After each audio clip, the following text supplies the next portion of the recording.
Hello friends, welcome है आप सभी का आपके इस कृष्णा आर्ट्स एजुकेशन चैनल में, जो बोर्ड एग्ज़ाम की तैयारी करवाने के लिए नंबर 1 यूट्यूब चैनल है। इसलिए इस चैनल को आपने अभी तक सब्सक्राइब नहीं किया तो इस चैनल को सब्सक्राइब कर दें और साइड के बेल नोटिफिकेशन को प्रेस कर दें, ताकि हमारी वीडियो का लेटेस्ट नोटिफिकेशन आप तक सबसे पहले पहुँच सके। और अगर आप हमारे इस यूट्यूब चैनल पर नए हैं तो आप टेलीग्राम चैनल में भी ज्वाइन हो जाएँ। टेलीग्राम चैनल का लिंक डिस्क्रिप्शन में दिया हुआ है, क्योंकि इस चैनल का जो भी स्टडी मटेरियल आपको प्रोवाइड किया जाएगा वो टेलीग्राम चैनल के माध्यम से ही किया जाएगा। स्टडी मटेरियल में आपको सभी सब्जेक्ट्स का चैप्टर बाय चैप्टर ऑब्जेक्टिव और सब्जेक्टिव क्वेश्चंस का पीडीएफ दिया जाएगा, इसलिए आप टेलीग्राम चैनल में अवश्य ज्वाइन हो जाएं। तो चलिए आज की वीडियो की ओर बढ़ते हैं। आज हम आपको कक्षा 10 का विज्ञान, जो विज्ञान का एक भाग है भौतिकी भाग 2, उसका 5वां पार्ट ऊर्जा के स्रोत, सोर्स ऑफ एनर्जी चैप्टर का very very important objective questions करवाने जा रहे हैं। आज हम आपको इस पार्ट का 32 ऑब्जेक्टिव क्वेश्चंस करवाएंगे, जो एग्जाम के दृष्टिकोण से बहुत ही महत्वपूर्ण क्वेश्चन है। तो चलिए क्वेश्चंस की ओर बढ़ते हैं। हमारा पहला क्वेश्चन है, निम्न में से कौन बायोगैस ईंधन का स्रोत नहीं है। निम्नलिखित में से ऐसा कौन है जो बायोगैस ईंधन का स्रोत नहीं है। तो लकड़ी भी बायोगैस ईंधन का स्रोत है, गोबर गैस भी बायोगैस ईंधन का स्रोत नहीं है, और कोयला भी बायोगैस ईंधन का स्रोत है। लेकिन एक नाभिकीय ऊर्जा ऐसा है जो बायोगैस ईंधन का स्रोत नहीं है। तो इसका सही आंसर ऑप्शन नंबर सी हो जाएगा, नाभिकीय ऊर्जा। निम्न में से कौन बायोगैस ईंधन का स्रोत नहीं है, तो नाभिकीय ऊर्जा। इसका सही आंसर ऑप्शन नंबर सी हो जाएगा। ग्लोबल वार्मिंग के लिए उत्तरदायी गैस है। ये 4 गैस का नाम दिया हुआ है और आपसे पूछा जा रहा है कि ग्लोबल वार्मिंग, जो आजकल ग्लोबल वार्मिंग अधिक हो रहा है, उस ग्लोबल वार्मिंग के लिए उत्तरदायी गैस कौन है, किस गैस के कारण यह ग्लोबल वार्मिंग होता है। तो CO2 कार्बन डाइऑक्साइड ऐसा गैस है जिससे ग्लोबल वार्मिंग होता है। तो इसका सही आंसर ऑप्शन नंबर सी हो जाएगा, CO2, जिसको कार्बन डाइऑक्साइड के नाम से जाना जाता है। तो इसका सही आंसर ऑप्शन नंबर सी हो जाएगा, CO2 ग्लोबल वार्मिंग के लिए उत्तरदायी गैस। सूर्य तथा अन्य तारों की विशाल ऊर्जा के स्रोत हैं। सूर्य तथा अन्य तारों की जो विशाल ऊर्जा है उसके स्रोत है नाभिकीय संलयन। इसका सही आंसर ऑप्शन नंबर ए हो जाएगा, नाभिकीय संलयन।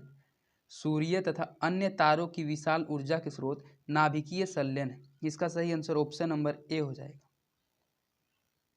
नाभिकीय विखंडन को नियंत्रित करने में प्रयुक्त होता है। जो नाभिकीय विखंडन होता है और उसको जो नियंत्रित करने में प्रयुक्त होता है वह किस चीज़ के छड़ से नियंत्रित होता है। तो नाभिकीय विखंडन को नियंत्रित करने के लिए कैडमियम का छड़ प्रयुक्त किया जाता है। इसका सही आंसर ऑप्शन नंबर सी हो जाएगा, कैडमियम का छड़। नाभिकीय विखंडन को नियंत्रित करने में कैडमियम का छड़ का उपयोग किया जाता है। किसी नाभिकीय विखंडन में मुक्त ऊर्जा होता है। कोई भी नाभिकीय विखंडन जो होता है और उस विखंडन में जो मुक्त ऊर्जा होता है वह मुक्त ऊर्जा 200 MeV के बराबर होता है। तो इसका सही आंसर ऑप्शन नंबर सी हो जाएगा, 200 MeV। किसी नाभिकीय विखंडन में मुक्त ऊर्जा होता है 200 MeV। इसका सही आंसर ऑप्शन नंबर सी हो जाएगा। ऊर्जा का सबसे अधिक प्रत्यक्ष एवं विशाल स्रोत क्या है। ऊर्जा कहने का मतलब है कि जो लाइट का सबसे बड़ा स्रोत और सबसे प्रत्यक्ष स्रोत कौन सा है। तो कोयला ऐसा चीज़ है जो प्राकृतिक तो है लेकिन ऊर्जा का सबसे विशाल स्रोत नहीं है। बिजली भी नहीं है और परमाणु बम भी नहीं। लेकिन आप लोग जानते होंगे कि सूर्य एक ऐसा प्राकृतिक ऊर्जा का स्रोत है जो बहुत अधिक विशाल और प्रत्यक्ष है। तो इसका सही आंसर ऑप्शन नंबर सी हो जाएगा, सूर्य। ऊर्जा का सबसे अधिक प्रत्यक्ष एवं विशाल स्रोत सूर्य। इसका सही आंसर ऑप्शन नंबर सी हो जाएगा। बॉक्सनुमा सौर कुकर में 3-4 घंटे में अंदर का ताप हो जाता है।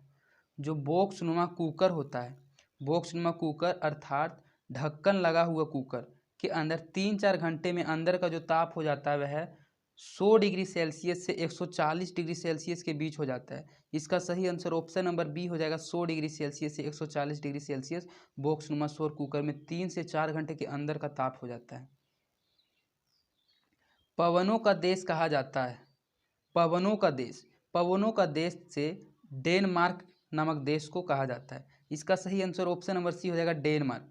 वहाँ इतना पवन चलता है कि उसे पवनों का देश कहा जाता है, डेनमार्क को। तो पवनों का देश डेनमार्क को कहा जाता है। इसका सही आंसर ऑप्शन नंबर सी हो जाएगा। पवन विद्युत जनित्र में पवन की चाल कम से कम कितनी होनी चाहिए।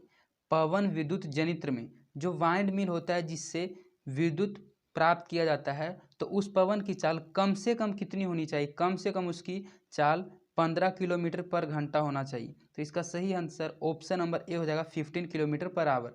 15 किलोमीटर प्रति घंटा की चाल उसकी कम से कम होनी चाहिए, तभी पवन विद्युत जनित्र काम करेगा। तो इसका सही आंसर ऑप्शन नंबर ए हो जाएगा 15 किलोमीटर प्रति घंटा। जीवाश्म ईंधन का उदाहरण है। जीवाश्म ईंधन का उदाहरण कोयला भी है, लकड़ी भी है, गोबर गैस भी है। तो इसका सही आंसर ऑप्शन नंबर डी हो जाएगा ये सभी। जीवाश्म ईंधन का उदाहरण है ये सभी। इसका सही आंसर ऑप्शन नंबर डी हो जाएगा। कोयला, लकड़ी, गोबर गैस तीनों है, इसलिए इसका सही आंसर ऑप्शन नंबर डी हो जाएगा ये सभी। प्राचीन काल में ऊष्मीय ऊर्जा का सबसे अधिक सामान्य स्रोत था। प्राचीन काल में कहने का मतलब है कि बहुत पुराने समय में जो ऊष्मीय ऊर्जा का, हीटिंग एनर्जी का सबसे अधिक और सामान्य स्रोत था वह केवल लकड़ी था। इसका सही आंसर ऑप्शन नंबर बी हो जाएगा लकड़ी, क्योंकि प्राचीन काल में लकड़ी से ही लोग ऊष्मीय ऊर्जा को प्राप्त करते थे। तो इसका सही आंसर ऑप्शन नंबर बी हो जाएगा लकड़ी। कार्य करने की क्षमता को कहते हैं, जो कार्य करने की क्षमता होती है उस क्षमता को ऊर्जा के नाम से जाना जाता है। तो इसका सही आंसर ऑप्शन नंबर सी हो जाएगा एनर्जी। हम लोग कहते हैं ना कि मेरी एनर्जी खत्म हो गई इसलिए मैं इस काम को नहीं कर सकता हूँ, तो कार्य करने की क्षमता को एनर्जी अर्थात ऊर्जा कहते हैं। इसका सही आंसर ऑप्शन नंबर सी हो जाएगा ऊर्जा। गोबर गैस एक प्रकार की है। जो गोबर गैस है वह एक प्रकार की बायोगैस है। तो इसका सही आंसर ऑप्शन नंबर बी हो जाएगा बायोगैस।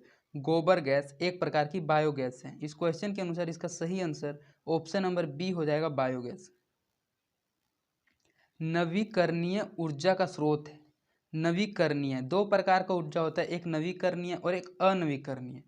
नवीकरणीय ऊर्जा वह होता है जिसको आप फिर से उपयोग में ला सकते हैं, लेकिन अनवीकरणीय ऊर्जा वैसा होता है जिसको आप एक बार ही उपयोग कर लेते हैं तो नेक्स्ट टाइम आपके उपयोग करने के लिए वह नहीं बचता है। तो सौर ऊर्जा एक ऐसा ऊर्जा है जो नवीकरणीय ऊर्जा का स्रोत है। तो इसका सही आंसर ऑप्शन नंबर बी हो जाएगा सौर ऊर्जा। सौर ऊर्जा नवीकरणीय ऊर्जा का स्रोत है। इसका सही आंसर ऑप्शन नंबर बी हो जाएगा। जैव गैस एक उत्तम ईंधन है क्योंकि इसमें मीथेन गैस पाई जाती है। जैव गैस है वह एक उत्तम ईंधन है, बहुत ही अच्छा ईंधन है, क्योंकि इसमें मीथेन गैस 75% पाई जाती है। इसमें बहुत अधिक मीथेन गैस होती है, इसलिए यह बहुत ही एक उत्तम ईंधन है। इसका सही आंसर ऑप्शन नंबर डी हो जाएगा 75%। जैव गैस एक उत्तम ईंधन है क्योंकि इसमें मीथेन 75% पाई जाती है। अनवीकरणीय ऊर्जा का स्रोत है। देखिए इससे पहले हमने आपको बताया था कि एक नवीकरणीय ऊर्जा होता है और एक अनवीकरणीय ऊर्जा स्रोत होता है। तो नवीकरणीय ऊर्जा स्रोत में हम आपको बताए थे कि नवीकरणीय ऊर्जा स्रोत वैसा होता है जिसको आप एक बार उपयोग कर लेते हैं तो वह दूसरी बार उपयोग करने के लिए भी आपको प्राप्त हो जाता है। लेकिन अनवीकरणीय ऊर्जा वैसा ऊर्जा होता है जिसको आप एक बार उपयोग कर लेते हैं तो नेक्स्ट टाइम उपयोग करने के लिए वह नहीं बचता है। तो देखिए सौर ऊर्जा, सौर ऊर्जा तो इससे पहले वाले क्वेश्चन में आपने पढ़ा था कि यह नवीकरणीय ऊर्जा है, क्योंकि अगर आप इसको एक बार उपयोग करते हैं तो ये दूसरी बार भी उत्पन्न हो जाता है। उसी प्रकार पवन ऊर्जा भी है, विद्युत ऊर्जा भी। लेकिन जीवाश्मी ईंधन एक ऐसा ऊर्जा है जो एक बारी अगर आप उपयोग कर लेते हैं इस ऊर्जा का तो नेक्स्ट टाइम यह ऊर्जा उपयोग करने के लिए नहीं बचती है। तो इसका सही आंसर ऑप्शन नंबर ए हो जाएगा जीवाश्मी ईंधन। इस बात से आप नवीकरणीय और अनवीकरणीय ऊर्जा को समझ गए होंगे। इससे रिलेटेड अगर एग्जाम में कोई भी क्वेश्चन आएगा तो आप इस चीज़ को नहीं गलत कर पाएंगे। तो अनवीकरणीय ऊर्जा का स्रोत है जीवाश्मी ईंधन। इसका सही आंसर ऑप्शन नंबर ए हो जाएगा जीवाश्मी ईंधन। सौर ऊर्जा को विद्युत ऊर्जा में परिवर्तित करती है। जो सौर ऊर्जा को विद्युत ऊर्जा में ट्रांसफर करती है उसको सौर सेल के नाम से जाना जाता है। इसका सही आंसर ऑप्शन नंबर सी हो जाएगा सौर सेल। सौर ऊर्जा को विद्युत ऊर्जा में सौर सेल परिवर्तित करती है। एक उत्तम ईंधन है। ये चारों ईंधन दिया गया है और इसमें से आपसे पूछा जा रहा है कि इन चारों में से एक सबसे उत्तम और सबसे अच्छा ईंधन कौन सा है। तो इससे पहले आपने 2-3 क्वेश्चन पहले पढ़ा था कि मीथेन एक ऐसा गैस है जिसमें 75% मीथेन पाया जाता है। जैव गैस एक ऐसा गैस है जिसमें 75% मीथेन पाया जाता है। तो सबसे उत्तम ईंधन वही होगा जिसमें सबसे अधिक मीथेन गैस पाई जाती है, वही सबसे उत्तम ईंधन होता है। तो इससे पहले वाले क्वेश्चन में आपने जैव गैस पढ़ा था, तो इसका भी सही आंसर ऑप्शन नंबर डी ही हो जाएगा जैव गैस। एक उत्तम ईंधन है जैव गैस। इसका सही आंसर ऑप्शन नंबर डी हो जाएगा जैव गैस। नरौरा नाभिकीय विद्युत संयंत्र किस राज्य में स्थित है। एक नरौरा नाभिकीय विद्युत संयंत्र है और वह किस राज्य में स्थित है यह आपसे पूछा जा रहा है। तो नरौरा नाभिकीय विद्युत संयंत्र उत्तर प्रदेश राज्य में स्थित है। इसका सही आंसर ऑप्शन नंबर सी हो जाएगा उत्तर प्रदेश। नरौरा नाभिकीय विद्युत संयंत्र उत्तर प्रदेश राज्य में है। जीवाश्मी ईंधन ऊर्जा के हैं। जो जीवाश्मी ईंधन है वह ऊर्जा के अनवीकरणीय स्रोत है। यही क्वेश्चन देखिए आपसे घुमा के पूछ दिया गया। इससे पहले आपने पढ़ा था कि अनवीकरणीय स्रोत कौन है, तो जीवाश्मी ईंधन था। इससे पहले आपने पढ़ा था, उसी क्वेश्चन को सिर्फ थोड़ा घुमा के दे दिया गया। तो इन सभी बातों से आपको कंफ्यूज नहीं होना है। जीवाश्मी ईंधन ऊर्जा के अनवीकरणीय स्रोत है। इसका सही आंसर ऑप्शन नंबर बी हो जाएगा, अनवीकरणीय स्रोत। जीवाश्मी ईंधन ऊर्जा के अनवीकरणीय स्रोत है। सरदार सरोवर बांध किस नदी पर बना है? एक सरदार सरोवर बांध बनाया गया है, वह किस नदी पर बनाया गया है? तो सरदार सरोवर बांध नर्मदा नदी पर बनाया गया बांध है। इसका सही आंसर ऑप्शन नंबर सी हो जाएगा, नर्मदा नदी। सरदार सरोवर बांध नर्मदा नदी पर बना है। इसका सही आंसर ऑप्शन नंबर सी हो जाएगा। टिहरी बांध किस नदी पर बना है? बांध से रिलेटेड भी आपका एग्जाम में एक क्वेश्चन जरूर आएगा, इसलिए आप बांध से रिलेटेड क्वेश्चन को भी बहुत अच्छे से याद कर लीजिएगा। इसमें पूछा जा रहा है कि टिहरी बांध किस नदी पर बना है? टिहरी बांध गंगा नदी पर बनाया गया है। इसका सही आंसर ऑप्शन नंबर ए हो जाएगा, गंगा नदी, जो भारत की सबसे पवित्र नदियों में से एक मानी जाती है। टिहरी बांध गंगा नदी पर बना है। इसका सही आंसर ऑप्शन नंबर ए हो जाएगा, गंगा नदी। भारत का पवन ऊर्जा विद्युत उत्पादन करने वाले देशों में कौन सा स्थान है? जो पवनों का देश तो डेनमार्क को कहा जाता है, इससे पहले वाले आपने क्वेश्चंस में पढ़ा था। लेकिन इसमें पूछा जा रहा है कि जो भारत का पवन ऊर्जा है वह ऊर्जा द्वारा विद्युत उत्पादन करने में देशों में कौन सा स्थान है? तो भारत का पवन ऊर्जा द्वारा विद्युत उत्पादन करने में 5वां स्थान है। इसका सही आंसर ऑप्शन नंबर डी हो जाएगा, 5वां। भारत का पवन ऊर्जा द्वारा विद्युत उत्पन्न करने वाले देशों में 5वां स्थान है। इसका सही आंसर ऑप्शन नंबर डी हो जाएगा, 5वां। सौर सेल बनाने के लिए किसका उपयोग किया जाता है? इसमें पूछा जा रहा है कि इन सभी पदार्थों में से किस पदार्थ का उपयोग सौर सेल बनाने में किया जाता है? तो सिलिकॉन एक ऐसा पदार्थ है जिसका उपयोग सौर सेल बनाने के लिए किया जाता है। तो इसका सही आंसर ऑप्शन नंबर डी हो जाएगा, सिलिकॉन। सौर सेल बनाने के लिए सिलिकॉन का उपयोग किया जाता है। बांध के द्वारा स्थापित टरबाइन ज्वारीय ऊर्जा को किस में रूपांतरित करती है? जो बांध द्वारा स्थापित टरबाइन होती है वह ज्वारीय ऊर्जा को विद्युत ऊर्जा में रूपांतरित करती है। इसका सही आंसर ऑप्शन नंबर बी हो जाएगा, विद्युत ऊर्जा। बांध के द्वारा स्थापित टरबाइन ज्वारीय ऊर्जा को विद्युत ऊर्जा में रूपांतरित करती है। इसका सही आंसर ऑप्शन नंबर बी हो जाएगा, विद्युत ऊर्जा। ओटीईसी विद्युत संयंत्र केवल तभी प्रचलित होते हैं जब महासागर के पृष्ठ पर जल का ताप तथा 2 किलोमीटर तक की गहराई पर जल के ताप में अंतर हो। तो यह कितने डिग्री सेल्सियस पर उपयोग करता है? तो इसका सही आंसर ऑप्शन नंबर सी हो जाएगा, 20 डिग्री सेल्सियस का। जब 20 डिग्री सेल्सियस का अंतर होता है ओटीसी, तभी होता है। विद्युत संयंत्र केवल तभी प्रचलित होते हैं जब महासागर के पृष्ठ पर जल का ताप तथा 2 किलोमीटर तक की जल की गहराई के ताप में 25 डिग्री सेल्सियस का तक का अंतर हो। इसका सही आंसर ऑप्शन नंबर सी हो जाएगा, 20 डिग्री सेल्सियस का अंतर होने पर यह ओटीसी विद्युत संयंत्र काम करता है। हाइड्रोजन बम किस अभिक्रिया पर आधारित है? जो हाइड्रोजन बम है वह नाभिकीय संलयन अभिक्रिया पर आधारित है। इसका सही आंसर ऑप्शन नंबर बी हो जाएगा, नाभिकीय संलयन। हाइड्रोजन बम किस अभिक्रिया पर आधारित है? तो नाभिकीय संलयन।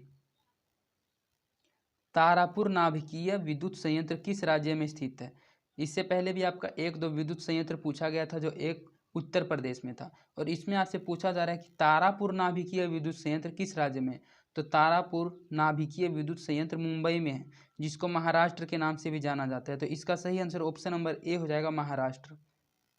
तारापुर नाभिकीय विद्युत संयंत्र महाराष्ट्र राज्य में स्थित है। इसका सही आंसर ऑप्शन नंबर ए हो जाएगा, महाराष्ट्र। राणा प्रताप सागर नाभिकीय विद्युत संयंत्र किस राज्य में स्थित है? राणा प्रताप सागर विद्युत संयंत्र राजस्थान राज्य में स्थित है। इसको याद करने का एक ट्रिक भी है कि राणा प्रताप सागर, र से राणा इसलिए र से राजस्थान आप याद कर सकते हैं। इसका सही आंसर ऑप्शन नंबर डी हो जाएगा, राजस्थान। राणा प्रताप सागर नाभिकीय विद्युत संयंत्र राजस्थान राज्य में स्थित है। इसका सही आंसर ऑप्शन नंबर डी हो जाएगा, राजस्थान। इसके बाद है कलपक्कम नाभिकीय विद्युत संयंत्र किस राज्य में स्थित है? कलपक्कम नाभिकीय विद्युत संयंत्र तमिलनाडु राज्य में स्थित है। इसका सही आंसर ऑप्शन नंबर बी हो जाएगा, तमिलनाडु। कलपक्कम नाभिकीय विद्युत संयंत्र तमिलनाडु राज्य में स्थित है। इसका सही आंसर ऑप्शन नंबर बी हो जाएगा, तमिलनाडु। इसके बाद आपका क्वेश्चन है काकरापार नाभिकीय विद्युत संयंत्र किस राज्य में स्थित है? काकरापार नाभिकीय विद्युत संयंत्र गुजरात राज्य में स्थित है। इसका सही आंसर ऑप्शन नंबर सी हो जाएगा, गुजरात। काकपार नाभिकीय विद्युत संयंत्र किस राज्य में स्थित है? तो गुजरात में। हमने आपसे पहले भी कहा था कि विद्युत संयंत्र किस राज्य में स्थित है, इससे रिलेटेड भी 1-2 क्वेश्चन आपके एग्जाम में जरूर आएगा, इसलिए ये 4-5 क्वेश्चन को आपको अच्छे से याद करके रखना है। इसके बाद आपका 32वां और लास्ट क्वेश्चन है इस वीडियो का और इस पार्ट का, कैगा नाभिकीय विद्युत संयंत्र किस राज्य में स्थित है। कैगा नाभिकीय विद्युत संयंत्र, कैगा जैसे हमने आपको बताया था राणा प्रताप सागर विद्युत संयंत्र राजस्थान में, उसी प्रकार कैगा से आप याद कर सकते हैं कर्नाटक। इसका सही आंसर ऑप्शन नंबर बी हो जाएगा, कर्नाटक। कैगा नाभिकीय विद्युत संयंत्र किस राज्य में स्थित है, तो कर्नाटक में। इसका सही आंसर ऑप्शन नंबर बी हो जाएगा, कर्नाटक। तो इस प्रकार आपका इस पार्ट का 32 ऑब्जेक्टिव क्वेश्चंस कंप्लीट करा दिया गया और आज आपका भौतिकी भाग 2 का सभी पार्टों का ऑब्जेक्टिव क्वेश्चंस कंप्लीट हो गया। इसके बाद आपका इन्हीं सभी पार्टों का सब्जेक्टिव क्वेश्चंस का भी वीडियो लाया जाएगा। तो आप अपने दोस्तों के बीच इन वीडियोज़ को जरूर शेयर करें और आप हमारे वीडियोज़ को लाइक ज़रूर करें, इससे हमारा मोटिवेशन बना हुआ रहता है। तो आज के लिए इतना ही, धन्यवाद।